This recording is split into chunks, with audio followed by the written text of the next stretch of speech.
In some ways, the wind drill was an expensive way to weed out people who weren't going to be pilots.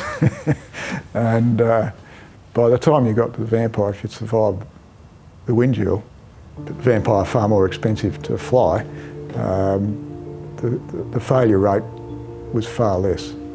And on our particular course, we didn't have many failures, whereas the course before and the course after did. But once they got to Pierce, like us, they didn't lose many. Then everything was scored.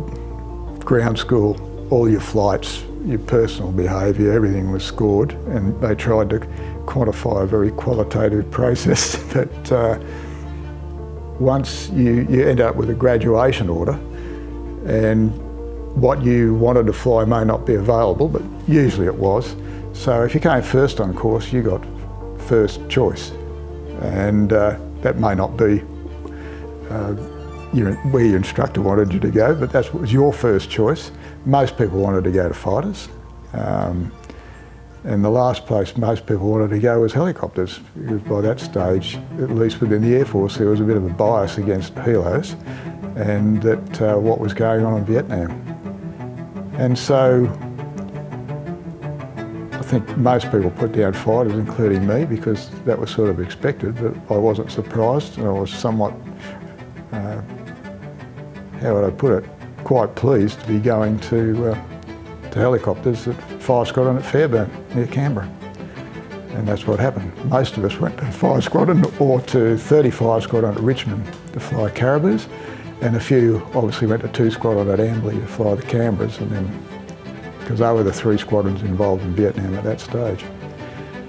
And so drove back across the Nullarbor and turned up at Fairburn, late '68, just before Christmas. And then we had a few days off, and then started back early January at Fairburn to do our helicopter conversion course.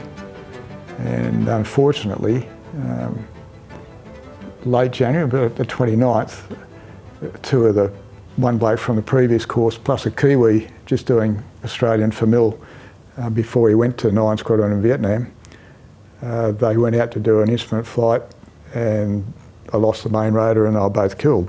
It was in late January. And then our course, we're over at Wagga learning how to hover without scaring the heck out of the passengers flying out of Canberra.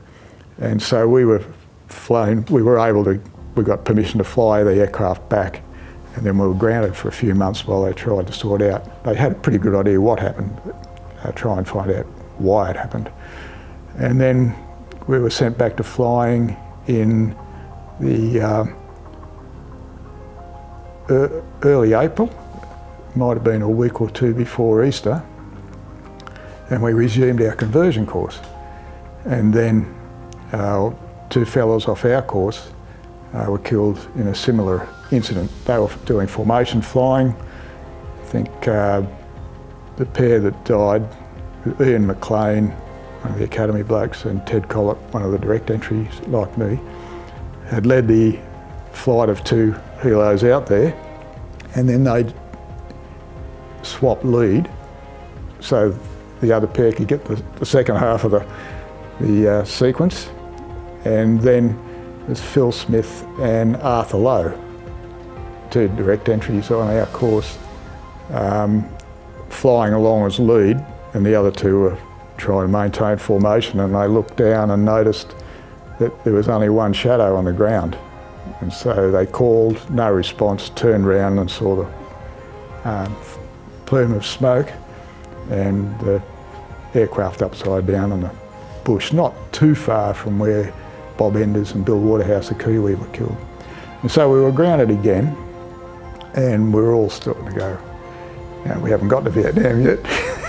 Maybe this explains why there was a bit of a bias against helos in the Air Force, at least.